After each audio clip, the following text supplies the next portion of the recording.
Hello, my loves. Welcome back to another episode of Unfollowing Mum.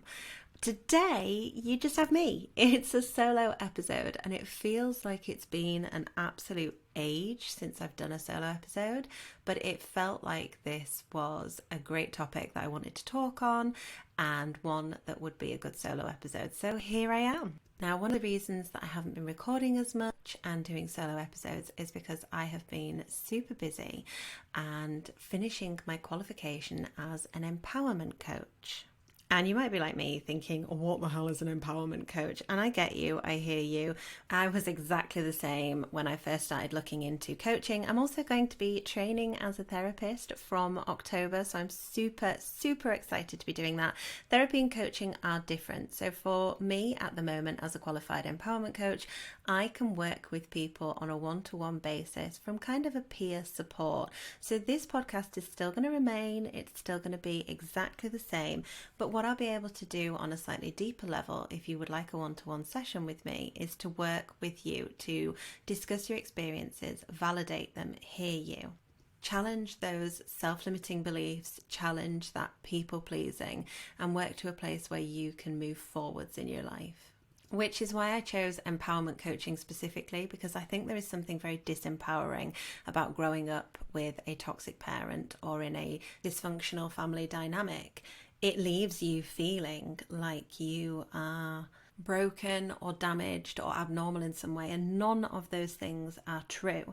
So for me, empowerment is about challenging those self-limiting beliefs, challenging those people-pleasing things that we have been taught, because we are conditioned to believe that we have to put others before us, especially as women, but especially as people who have grown up in a difficult family dynamic whereby the parent is the priority and you never are. So I am super excited to be able to work with people one-to-one, and that is what I'm going to be doing from now onwards. You can get in touch with me across any of the social media channels that I run, or you can email me. All of these links are in the bio. It is such an honor to be able to work with people and to be able to create this podcast. I never anticipated that this was the direction that my life would take, but I find so much joy in being able to help people feel seen and validated, and to speak to people daily about their experiences and just say, you know, you are not alone. This is a lived experience that we share, or perhaps not one that we necessarily share, because I've spoken to so many people on this podcast who have experiences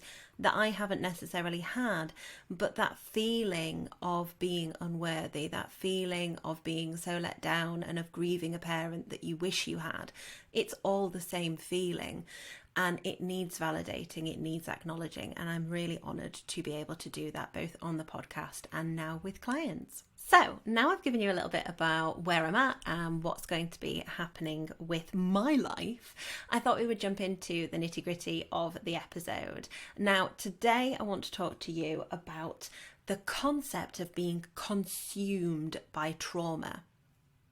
I am sure that quite a few of you will have either been told by a toxic parent, oh, you just can't let it go, you keep going on about it, just move on. Or perhaps you've been told by a family friend you need to move on. Or even a friend who's saying, you know, you keep going on about this, you need to get on with it and move on. And people who are well-intentioned, but you still will have heard it said to you. I get it said to me all the time on social media, especially by estranged parents who don't like the kind of content I'm creating, because it challenges the narrative that they have told themselves, that they are a victim, that they are not to blame for their experiences. And even if we remove the term blame and look at responsibility or accountability, there very rarely is any. So I get told quite often, oh, you need to get to a place where you're no longer talking about this because you're just so consumed by this experience. And I think what we need to look at when we talk about people who are consumed by their trauma is whether or not we're telling them that they're consumed by their trauma and they actually are allowing their trauma and their experiences to dictate their life in the now, or whether or not we are challenged and triggered by the fact that they are challenging the status quo by discussing their experiences, when we've always been taught and raised to believe that these experiences should not be discussed. These experiences should be kept in the family. These experiences are too taboo. You know, it goes back to the old respect thy elder and that kind of thing.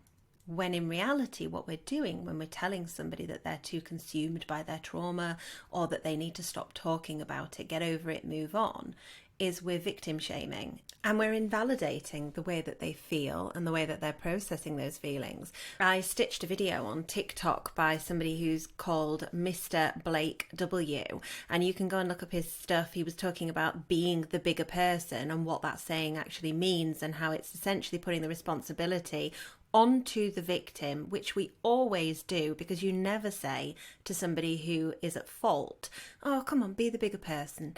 You always say it to the person who is being treated badly, the person who's being bullied or whatever that might be. And he used an example of the school setting where you might have a child who's being really badly bullied and they're being picked on constantly. Their peers are ignoring it, the teacher's ignoring it. But as soon as they lash back, everybody wants to have an opinion, everybody wants to get involved. And I stitched it saying that another great example of this is when you have somebody who steps outside of the parent-child role, cuts contact with a toxic parent and says, I'm not going to tolerate that anymore. Now, his point, which I actually agreed with, was that when we view somebody who is being treated poorly and we see them as a victim and we put them in that box, that then becomes the status quo. It becomes the social norm for that person to be viewed that way. Oh, well, that's just how they are treated. That's just what they accept. That's fine. When that person then challenges that, they disrupt the social hierarchy, and that's when we have a problem. That's when we start to tell them, no, stop that. Be the bigger person, just tolerate it, keep going on with it. And that serves absolutely nobody. And I feel like I've gone on a bit of a tangent, a bit of a parallel to talking about being consumed by trauma, but I do think it's relevant to the overall conversation of being consumed by trauma, because you so often hear that you need to be quiet about these experiences, that you need to stop talking about them, you need to have more respect, blah, blah, blah, blah, blah, the same things over and over again, always said to the victim. And it's because it challenges that social hierarchy. It's because it challenges people's perception of how we should behave. And if we're not tolerating abuse, does that then not shine a light onto whether or not they've tolerated or perhaps perpetuated abuse?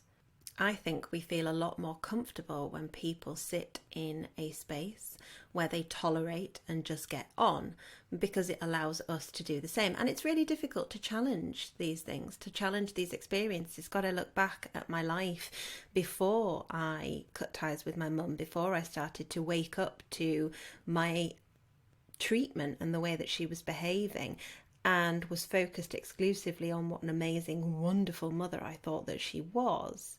And it was easier. There's no denying that. When you're entirely enmeshed with someone, to stay in that enmeshment, or if you're the golden child, to stay in that role and allow someone else to take the flak. It's easier. It's safer. So when we see other people challenging it, yes, absolutely, we're going to accuse them of being consumed by trauma and just keep going on about it. We're going to accuse them of being the problem and tell them to be the bigger person and to stop. But they're not actually consumed by trauma. What they are is acknowledging their experiences, self-validating, and helping others to work through those same experiences in a community setting. And that's so powerful and so valuable. How many guests have we had on this podcast now who have been qualified psychologists, counsellors, social workers, therapists, all who have said the same, that community and community healing is powerful and important and necessary. Okay, so I want to look at the other side now of self-responsibility versus self-blame. When I was qualifying as a coach, I heard so much that I felt was really dismissive of people's experiences, was dismissive and invalidating of their trauma, and that really bothered me. Please beware of the therapist, coach, anybody who tries to invalidate your experience and refuses to acknowledge them or accuses you of being self-pitying or shifting responsibility and essentially makes you feel like self-responsibility should feel like self-blame or invalidation, because it shouldn't. To me, self-responsibility when it comes to our lived experiences with a toxic parent is in saying no more, is in saying that's it, I'm going to set this boundary, and if you cross it, that's going to have a consequence. We are being responsible for what we will and will not tolerate within our lives. That's not pitying or lingering or being consumed by trauma. That's saying, I'm not going to tolerate these things. Let's look at a scenario. You might well find people pleasing something that you struggle with, and setting boundaries something that you find really difficult. And that's been my experience too. I, for years, up until perhaps my early 30s, never set boundaries. I had none. I'd been raised without them. I had no concept of how to set boundaries. I felt so much guilt and shame around setting boundaries and putting myself first, because I'd been conditioned to be a people pleaser. I'd been conditioned to always put my mum first. But we don't look forwards without looking back, and we have to be able to understand where that came from. And now I'm in a place where I can understand where that came from. I can absolutely acknowledge, validate, grieve that experience without it being shifting responsibility or without it being a pity party. And in fact, the people that hurt you and that treated you badly, especially when they are parents, regardless of their own generational trauma, regardless of their own mental health issues, they are responsible for that, for those choices that they made that caused you this trauma, that caused you this hurt. They are responsible for the trauma responses that their choices and behaviour have left you with as their child, even if you are an adult now. And now, in knowing what we know, acknowledging, validating those experiences, we have the self-responsibility part where we make that choice. There's the part where we come in and say, I need to make a choice to not repeat that cycle. I need to make a choice to work on myself and find a place of healing within my trauma, to know myself deeply enough so that I can see where my triggers and stresses are and I can manage them. That is the self-responsibility as an adult. And I get said to me quite often, again, by toxic parents who have become estranged, who are angry with the kind of content that I create or with the things that I say, who will say to me, oh, you can't blame your parents for everything, you're an adult. It's not about blaming your parents for everything. It's about saying, hang on a minute, I have had these experiences that have caused me harm, that have caused me damage, and that I am now having to work to reparent myself and repair because you chose not to. Well, you have to take some accountability for that. And I have to be now responsible for myself and protect myself from those things. And that is where we have an estrangement scenario, where you have to be responsible for yourself as an adult and say no more. Now, we all know that what these people would prefer you to do is to say, hey, I'm an adult, so, if I'm a people pleaser, that's on me. If I struggle to set boundaries, that's on me. If I struggle to get that job because I can't have any confidence and I have no self-worth, that's on me. But actually, in reality, when we look back at our experiences and understand why, it's not on you at all. That is self-blame. What is now on you is how you choose to move forwards. That's self-responsibility. But the part that a toxic parent hates to acknowledge is that we are not going to have that self-responsibility of moving forwards unless we address the why and we look backwards and work through those experiences. And it's very difficult to work through those lived experiences when you have a parent who refuses to be accountable and refuses to change their behaviour, because if they're still treating you in those ways, if they're still refusing to acknowledge their own behaviour, be accountable for their own behaviour, then that's when you're going to lead to an estrangement situation because of your self-responsibility, because you owe it to yourself to not tolerate those experiences, because you owe it to yourself, especially if you are now a parent, to not repeat those generational cycles and to find yourself 10, 15, 20 years down the line with children that you've also created these insecurities in because you've passed it on. Here's another one that you've probably heard quite a lot, and that is victim mindset. Now, victim mindset is a real thing. There is such a thing as having a victim mindset of always looking for the negative, of always putting yourself down, of treating yourself as a victim, but acknowledging your experiences and talking about them does not equate to being in a victim mindset. You quite often will hear people say, oh, she sees herself as such a victim, when actually in reality you really struggle with acknowledging that you were a victim, because you were a victim of your parents' perhaps emotional immaturity, their emotional distance, perhaps you were a victim of their abuse. But in acknowledging that and accepting that and saying, hey, that was my lived experience. You are no longer that person, no longer that child who can't stand up for themselves, who can't set boundaries, who has to be reliant on a caregiver who can't fulfill their needs. That's not victim mindset. That's actually really quite empowered and self-aware. And that's something that you should be giving yourself a pat on the back for. So when people tell you that you have a victim mindset because you're talking about your lived experiences, it's quite the opposite. Now, when we allow those experiences to dictate what we can and can't do now, that's when we fall into the trap of actually becoming consumed by our trauma, actually having a victim mindset. When we say, well, I can't do this because my parents raised me to feel this way. No, you absolutely can do these things because you've already done the most difficult thing. You've lived through the experience. You've lived through the difficulty of having that toxic family dynamic. Perhaps you've got to the point where you are setting boundaries. Perhaps you've even got to the point where you've got no contact because you know that that's healthier for you. That is something to be so proud of yourself for being able to stand up for yourself, for being strong enough to say, no more, I'm not tolerating this, or even for stepping those tiny little stepping stones and saying, that's not going to be acceptable around me, Mum. I'm not going to cut contact, but I am going to say, I won't speak to you on the phone if you're going to start talking about my weight. I won't speak to you on this if you're going to start talking badly about other people. I won't tolerate it. And putting those boundaries in place, that makes you so strong. And there is huge power in that and something to be really proud of.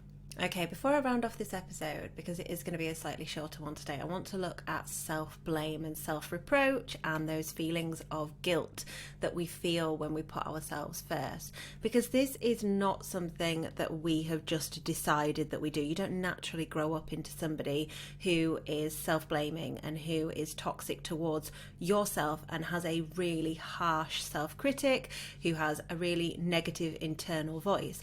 That is something that you are taught, and it's actually a type of coping mechanism because of the way that you were treated when you were a child. Automatically, your response as a child is to blame yourself, because the thought that a caregiver could be the one to blame for perhaps their silent treatment, or perhaps their behaviour towards you, their anger towards you because you asked for something simple, or because you did something that a child would normally do, or perhaps their distance towards you because they don't know how to connect. All of those things can't possibly be their fault when you're a child, because that's too painful and too difficult to think of. Because if your primary caregiver, and I know we've said it so many times on the podcast before, but it is true and it stands to be said again and again and again. As children, we learn to self-blame because the thought that our primary caregiver cannot fulfill our needs is too painful, too threatening, too damaging to us, that we internalize those feelings. And what you end up doing is becoming somebody who does self-blame. When negative things happen to you at work, well, that must be your fault. When a relationship breaks down, it's because you're not good enough. And absolutely none of those things are true.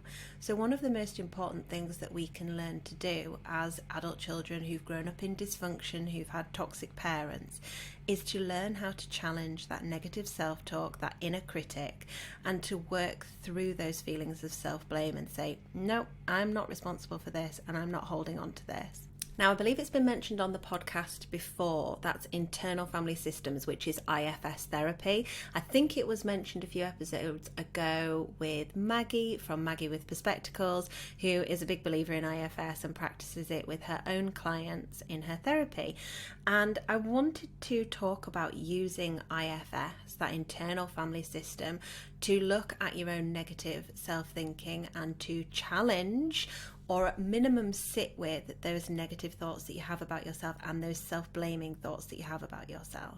So the way in which IFS works, if you didn't listen to that episode with Maggie, which I strongly recommend doing because it was a brilliant episode that was really empowering and powerful, but if you didn't catch it, just for the purpose of chatting about this here, IFS, internal family systems, is thinking of yourself as having a core self and then compartmentalizing all the other parts of ourselves. So we have guilt, and thinking of them almost as another person, another entity within us that help to make up our whole being. So we have our happiness, we have our guilt, we have our shame, we have all of these different parts of ourselves. And I actually find that really helpful to separate out different parts of myself. And perhaps almost like when we talk about, you'll have seen it all over social media, when someone's looking in the mirror and they use the wonderful world of Photoshop to superimpose another version of themselves behind them, saying all these nasty things. Well, that's your inner critic, and that's what it's there to represent. But with IFS, if we think of that inner critic as a separate part, as a totally compartmentalized part, and we actually look at what they're saying and what's being said, and we seek to understand it, it can be really helpful. So when I catch myself thinking something really negative or being really negative about myself, the biggest challenge in all of this is to catch it and to sit with it. And sometimes you feel absolutely bonkers doing it, and you look and you think, this is ridiculous, what am I doing? And it's the same with things like shadow work, same with inner child work, actually talking to yourself, be it in the mirror, on paper, in your head. But it helps to practice catching those negative thoughts and looking at them through a lens, through a almost slightly removed and investigative kind of way. You're looking at it and being like, oh, okay, I'm going to put a microscope on this. And what I do is I will catch that negative thought and I will think, oh, hang on a minute, where's that come from? Okay. And you can do it in terms of one of the things that Maggie recommended when we had the episode with her was actually saying to your guilt or saying to your shame or saying to that negative self-critic, okay, where's that come from? And actually having a conversation with it. Now, if you find that too difficult, which I completely understand because I do, I kind of catch myself and be like, oh, Harriet, okay, what made you think that? And what purpose does that serve? How is that going to help me either complete the task that I'm doing? If I'm telling myself I'm stupid, if I'm telling myself that I'm not good enough to do something, if I'm telling myself that I can't achieve something, what purpose does that serve?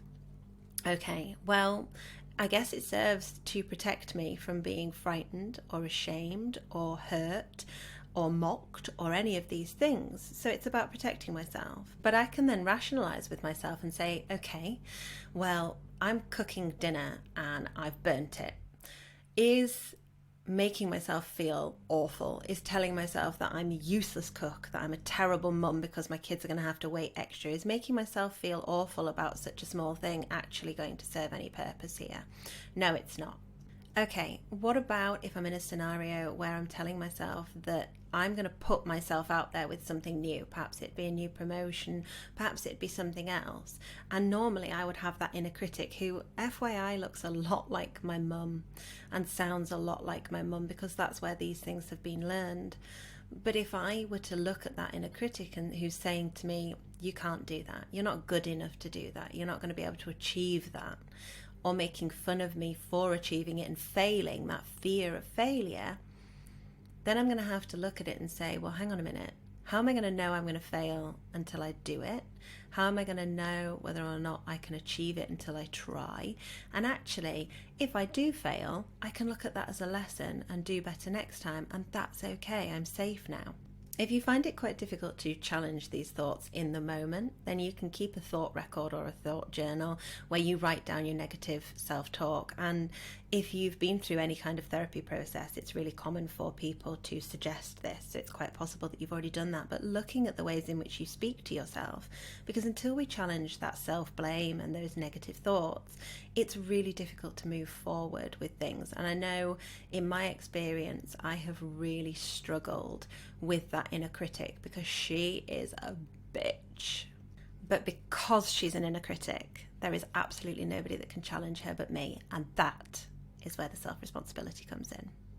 Thank you so much for listening to today's episode, guys. I hope that last bit was helpful and that maybe gave you some tools to challenge your inner critic. Keeping a thought journal was really helpful for me. It feels really weird to have a conversation with yourself, even if you do it in your head. And I do it in my head because the thought of looking at myself in the mirror and talking to myself just makes me cringe far too much. But if that's what works for you, or if almost writing like a conversation out on paper works for you, however it works is perfectly valid, and challenging those thoughts and those feelings.